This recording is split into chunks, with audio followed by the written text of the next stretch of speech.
ऐसा होता है कि जो आपके बहुत ख़ास होते हैं उनके लिए आपको समझ नहीं आता कि क्या लिखा जाए। तो मैंने बस उस पे एक कविता लिखी है कि मैं उसके लिए कुछ लिखना चाहती हूँ, मैं उसके लिए कुछ लिखना चाहती हूँ, एक प्यारी सी कविता लिखना चाहती हूँ। चाहती हूँ मेरी नज़्म में उसका एहसास हो, एक दो बार नहीं बार बार हो। पर जब जब उठाती हूँ कलम और सोचती हूँ उसके बारे में, पहले तो खो जाती हूँ मैं ख़यालों में।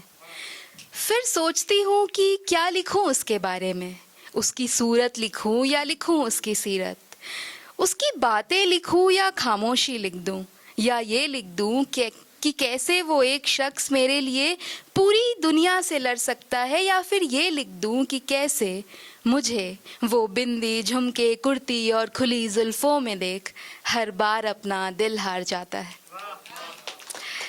या फिर लिख दूँ हमारी पहली मुलाकात, बारिश चाय और ढेर सारी बात, या फिर उस दिन का जिक्र लिखूं जब पहली बार उसका हाथ मेरे हाथों में था, दिल की धड़कन बढ़ी हुई थी और उसकी आंखें सब कुछ कह गई थी।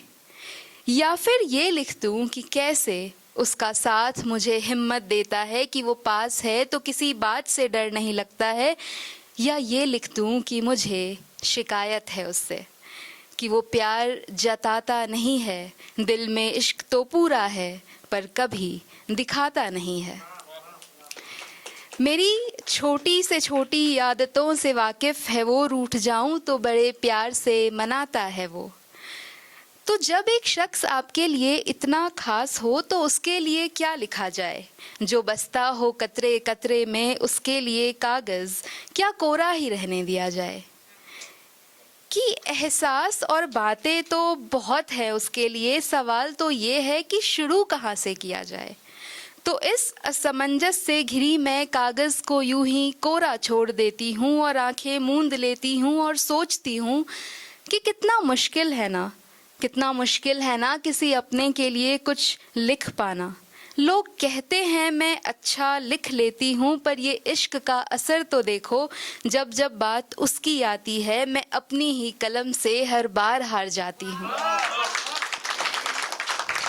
Thank you.